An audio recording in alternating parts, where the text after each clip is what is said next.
इस संसार में आपका सबसे बड़ा शत्रु कौन है? ये प्रश्न किसी से भी पूछ लीजिए। प्रत्येक व्यक्ति के पास किसी न किसी का नाम तो अवश्य होगा जिसे वो अपना शत्रु मानता है। चलिए आपको वास्तविकता ज्ञात करवाता हूं। इस संसार में आपका सबसे बड़ा शत्रु कोई और व्यक्ति नहीं है। आपका सबसे बड़ा शत्रु है भाव। वो भाव जो और कहीं नहीं, आप ही के भीतर बसते हैं। ये भाव आपको नष्ट कर सकते हैं, आपको दुखी कर सकते हैं। भाव जैसे अहंकार, लोभ, क्रोध, मोह आपके पतन का कारण बन सकते हैं। अहंकार किसी और को तुच्छ समझने पर विवश कर देता है। मोह आपको व्याकुल कर देता है। लोभ आपकी कामनाएं बढ़ाता है।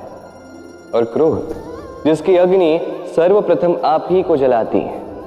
अब जैसे हम किसी और शत्रु के लिए सोचते हैं, इस शत्रु के लिए क्या, कैसे इस शत्रु को पराजित किया जाए, कैसे इसे मात दी जाए, ये भाव कैसे इन्हें पराजित करे जब ये आप ही के भीतर बसते हैं।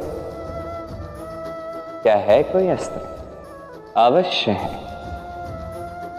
और इस अस्त्र का नाम है संतुष्टि। यही संतुष्टि है जो आपके मन को शांत रखेगी। यही संतुष्टि है जो आपको जीवन में सुख और आनंद के सागर तक ले जाएगी। सागर मंथन हम सभी जानते हैं ये कैसे हुआ और इससे क्या क्या पाया गया। असंख्य रत्न पाए गए, विष पाया गया, अमृत पाया गया। अब इसी प्रकार हमारे भीतर भी एक विशाल सागर है जिसे हम कहते हैं मन। अब इसी मन का यदि मंथन करोगे तो इसी मन से विष भी निकलेगा, अमृत भी निकलेगा। स्मरण रखिए, आपकी ये जो जीवा है ये विष भी उगल सकती है, अमृत भी। कुछ बुरा कर सकती है, चाहे आपकी मंशा बुरी ना भी हो। इसलिए सदैव जब भी अपने मुख से आप शब्द निकालें, इस मन का मंथन करके निकालें। कभी आपने किसी स्वर्णकार को देखा है?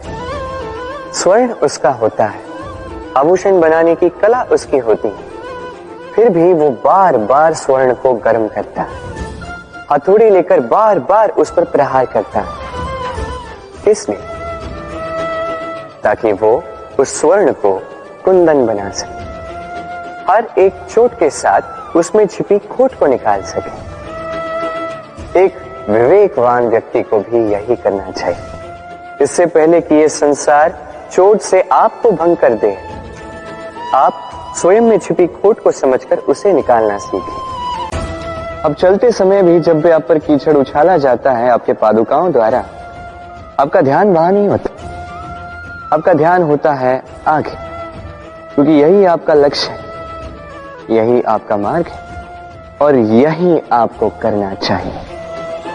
स्मरण रखिए, आपका पांव पकड़ के खींचने वाले वही हो सकते हैं जो आपके पीछे होते हैं और आपका ध्यान वहां नहीं, सदैव आगे अपने लक्ष्य पे होना चाहिए।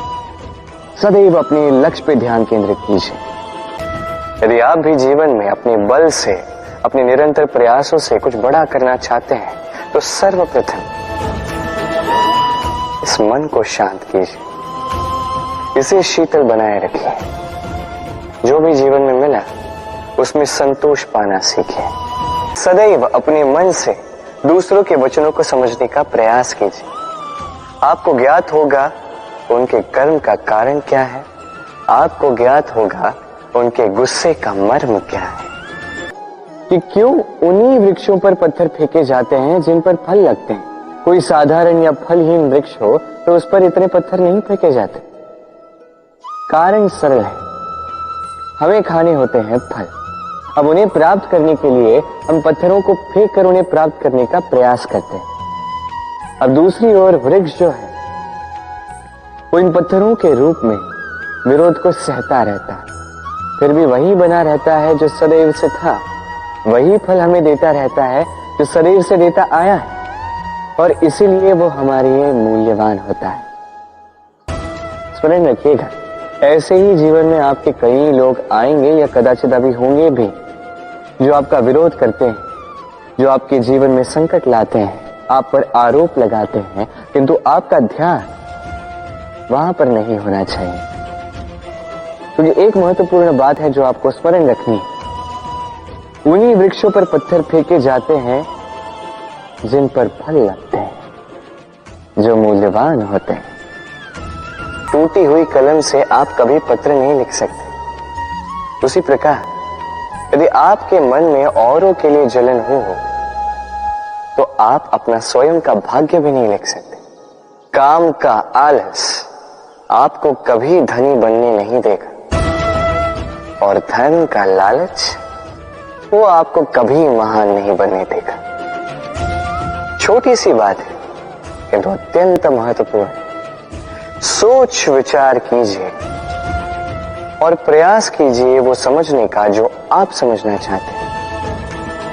हो सकता है आप कुछ ऐसा अर्थ निकालें जिससे आप किसी अनर्थकारी मार्ग पर जाते जाते रुक जाएं, या आप कुछ ऐसा अर्थ निकाल लें जो आपको महानता के पथ पर अग्रसर करते हैं। मनुष्य चाहे तो सब कुछ कर सकता है। मनुष्य यदि चाहे तो मत्स्य की भांति जल में तैर सकता है। मनुष्य यदि चाहे तो हिमालय का शीश झुका सकता है। मनुष्य यदि चाहे तो सागर से रत्न निकाल सकता है। मनुष्य यदि चाहे तो आकाश में पक्षियों की भांति विचरण कर सकता है। मनुष्य चाहे तो सब कुछ पा सकता है। ज्ञान, संपत्ति, परिवार, सफलता, सब कुछ। यदि कुछ है जो वो नहीं पाना चाहता तो वो है उसका दोष, उसकी भूल।